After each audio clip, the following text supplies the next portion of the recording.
2025년 4월 24일 목요일 새벽 기도입니다. 오늘 말씀은 잠언 26장 11절에서 20절, 잠언 26장 11절에서 20절입니다. 오늘 말씀의 제목은 미련을 거듭 행하는 자입니다. 미련을 거듭 행하는 자. 여러분, 이 세상에는 단 한 사람도 빠짐없이 문제가 있습니다. 스스로 문제가 없다라고 말하는 사람은 본인만 모르는 것이지 주변은 다 알고 있는 그런 문제를 가지고 있을 수 있습니다. 그러니까 우리는 문제가 있다고 너무 주눅들 필요 없고 낙심할 필요가 없습니다. 왜냐하면 모든 사람이 다 문제가 있기 때문입니다. 모든 인간은 다 연약하고 부족하고 한계가 있습니다. 그렇기 때문에 스스로 자신을 구원할 수도 없는 것입니다. 요즘 병원에 가보면 안과나 정신과나 물리치료하는 곳이나 치과나 어떤 병원이든 상관없이 전부 사람들로 꽉 차 있는 광경을 우리는 볼 수 있습니다. 자신의 신체 하나도 관리를 하기가 어려운 것이 인간의 연약입니다. 하물며 몸 안에서 그 작은 치아 하나 관리하지 못해서 충치 때문에 병원 가는 게 그게 인간의 수준입니다. 그런데 그런 인간이 어떻게 자신의 영혼을 지킬 수 있겠습니까? 그래서 하나님께서는 예수 그리스도를 이 땅에 보내셔서 인간의 연약과 죄와 한계를 다 짊어지시고 십자가에서 죽으신 것입니다. 구원의 길을 여신 것입니다. 이제 우리가 그 예수님을 믿으면 우리는 그 연약과 죄와 한계를 주께 맡기고 주님이 주시는 능력과 주님이 주시는 기쁨으로 세상을 살아갈 수 있게 됩니다. 그게 정말 하나님 주시는 선물 중에 하나인 것이죠. 그래서 우리는 그렇게 살 때 우리가 죽어서 가는 천국을 보장받게 됩니다. 근데 우리가 죽어서 천국 가고 이 땅에서는 지옥처럼 사는 것이 하나님 볼 때는 좋지 못합니다. 그래서 죽어서도 천국을 가지만 이 땅에 살아있는 동안에도 하나님은 우리를 지키고 보호하시고 건지셔서 그 구원의 은혜를 풍족히 이어가시려고 하십니다. 그래서 우리에게 허락하신 것이 말씀이라는 것이죠. 우리가 말씀을 따라 살면 이 땅에서도 천국과 같은 은혜를 누리며 살 수가 있는 것입니다. 여러분, 말씀대로 살면 가난도 극복되고 마음도 조절되고 인간관계도 회복되며 슬픔이 기쁨으로 변화되고 인생의 이유를 찾게 되며 지난날의 나의 실수를 점검하게 되고 하물며 오늘을 어떻게 살아야 할지까지 볼 수 있습니다. 제가 방금 드린 모든 이런 기준들은 너무너무 많지만 그 중을 일부를 추려서 말씀드린 것입니다. 그러니까 이 말씀이 주는 은혜는 셀 수가 없고 그 깊이를 다 우리가 헤아릴 수가 없을 만큼 놀라운 은혜가 바로 말씀입니다. 그래서 우리가 잠언서의 말씀과 성경의 말씀을 잘 알고 우리가 그걸 붙잡고 살아가면 이 땅에서도 되어지는 인생으로 인도받게 된다는 것입니다. 결국 그 모든 것도 하나님의 영광을 위해서임을 우리는 또 기억해야 될 것입니다. 주변 사람들이 볼 때, 예수님 믿는 삶은 저런 거구나. 참 멋있게 사는구나. 아니, 저 사람은 왜 너무너무 힘든 환경인데도 늘 저렇게 평안할까? 그런 것들을 보고 참 하나님은 어떤 분이실까를 사람들로 하여금 고민하도록 만들 수 있다는 것이죠. 얼마나 기쁜 일입니까? 나도 좋고 하나님도 좋고 우리가 행복할 수 있는 길을 가는 것이 맞지 않겠습니까? 오늘 이제 말씀을 증거할 텐데 오늘 말씀의 제목처럼 미련한 인생의 반복을 끊도록 하나님은 말씀을 주고 계십니다. 이 땅에서도 천국처럼 살다가 죽어서는 진짜 천국을 오도록 인도하신다는 것입니다. 예수님을 믿기 전에 그때 내 인생에 그대로 머무르지 않도록 우리가 오늘 이 말씀을 마음에 담고 생각해야 될 것입니다. 잠언 26장 11절부터 보겠습니다. 개가 그 토한 것을 도로 먹는 것 같이 미련한 자는 그 미련한 것을 거듭 행하느니라. 결국 여러분, 끊어내지 못한 반복되는 문제들, 내 미련함을 그대로 가지고 산다는 것은 개가 토한 것을 다시 먹는 것과 같다라고 합니다. 얼마나 추잡하고 보기에도 눈살을 찌푸리게 되는지 여러분 상상만 해도 마음이 그렇지 않습니까? 그런데 개는요, 아무런 추잡함을 느끼지 못하고 당연하다는 듯이 그 토를 핥아 먹는 것입니다. 근데 우리는 개가 아니고 하나님이 만드신 인간이기 때문에 인간답게 살기 위해서는 우리는 변화가 필요합니다. 그래서 말씀의 교훈을 무시하지 않고 내가 그걸 가지고 살도록 노력하는 것이 인간다운 인생인 것입니다. 12절, 네가 스스로 지혜롭게 여기는 자를 보느냐? 그보다 미련한 자에게 오히려 희망이 있느니라. 교만한 자와 무지한 중에 누가 더 낫냐 이거예요. 사실은 둘 다 좋은 건 아니죠. 그런데 굳이 따지자면 스스로 잘났다라고 말하는 것, 자기를 자랑하는 자와 무지한 자, 나는 몰라가지고 이건 모르고 이런 사람들 중에 누가 더 낫냐? 무지한 자가 더 낫다라는 것입니다. 자신을 내려놓고 배우고자 하는 사람은 희망이 있습니다. 교회든 아니면 어디에 가든지 이런 사람들이 있어야 거기는 희망이 있는 것입니다. 근데 자기가 잘났고 자기가 많은 경험을 했다고 해서 텃세를 부리거나 교만을 부리거나 내 주장과 내 말이 맞다라고만 고집하는 사람들은 어떤 단체의 희망을 꺼트리는 역할을 합니다. 그래서 우리가 돌아볼 때에도 기존의 교회를 늘 오래 섬기신 이런 집사님들, 중직자들 많잖아요. 근데 그런 분들보다 오히려 처음 와서 나 아무것도 몰라요 하면서 말씀과 예배 가운데 들어오는 불신자들이 훨씬 믿음의 성장이 크다라는 걸 보게 돼요.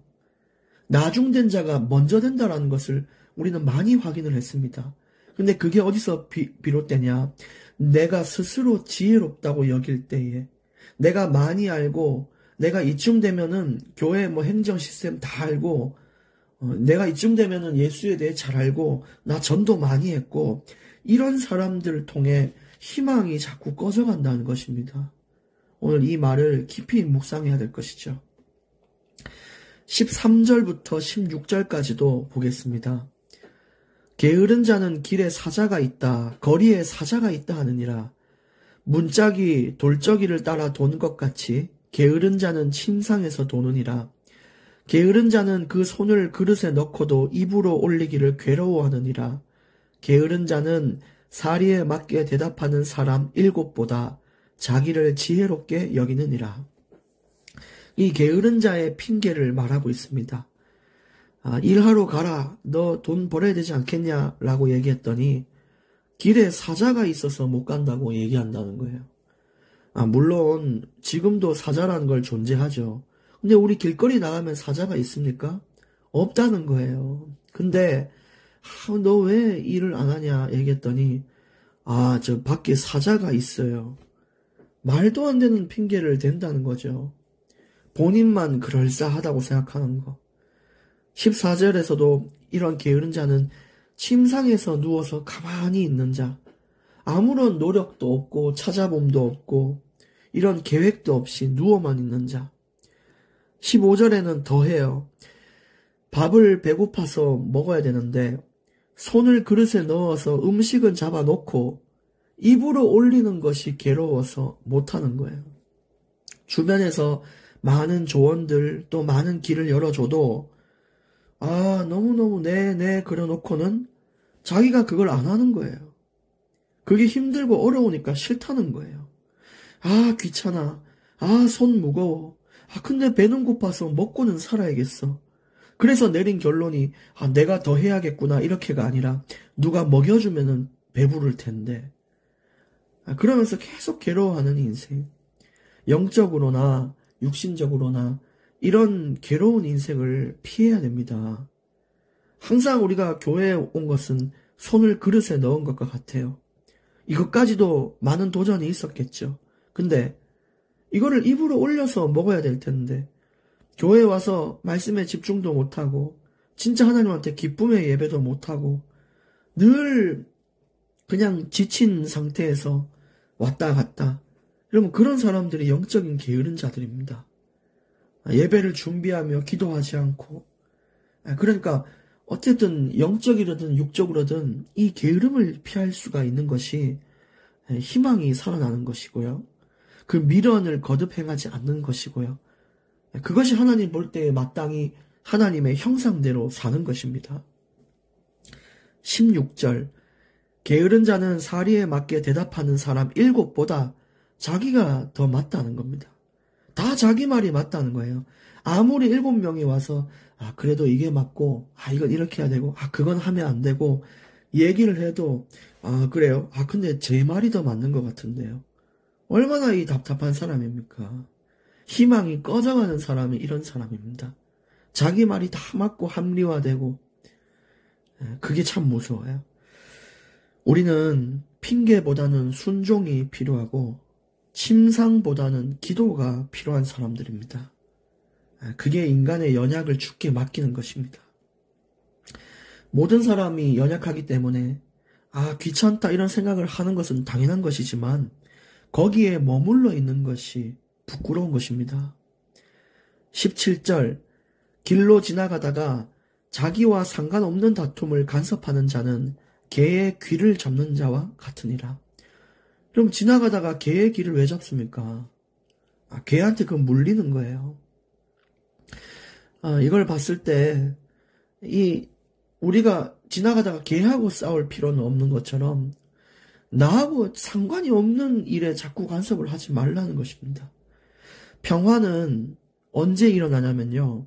내가 자꾸 저 사람을 도와줘야지, 저 사람 사이를 내가 중재해서 평화를 유지해야지라고 생각하는 그런 좀 너무 허황된 책임감으로부터 오는 게 아닙니다. 평화는. 그래서 중재자의 역할보다 앞서서 할 수 있는 것은 사람과의 거리를 유지할 수 있는 자가 평화를 유지할 수 있는 첫 번째 조건이 됩니다. 내가 적당한 거리를 두고 그 안에서 역할을 할 때 평화가 오는 것입니다. 무분별하게 간섭해서 안 되는 거죠. 오히려 더 큰 싸움이 나는 것이고요. 그 다음에 이제 그 자들이 서로 다툼이 있을 때 스스로 해결할 수 있는 기회, 시간, 그런 기도의 타이밍을 주는 것이 옳지, 그들에게 그럴 기회도 주지 않고 내가 자꾸 뭔가를 바꾸려고 하면 그 사람들의 영적인 성장, 육신의 성장을 막는 것입니다. 그래서 상대의 다툼도 존중할 수 있는 자가 돼야 되는 것이죠. 그리고 그들이 그 해결 과정에서 성장함을 거듭하고 또 그들끼리 더 깊은 관계가 유지될 수도 있는 것이죠.